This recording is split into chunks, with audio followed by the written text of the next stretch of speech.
है हमारा परदेश का ईद।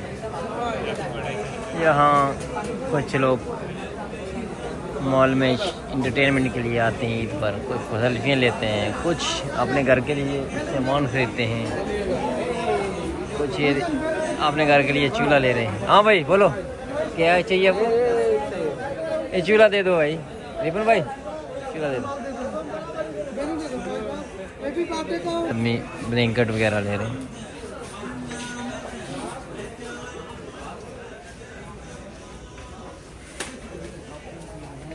कुछ स्टेशनरी,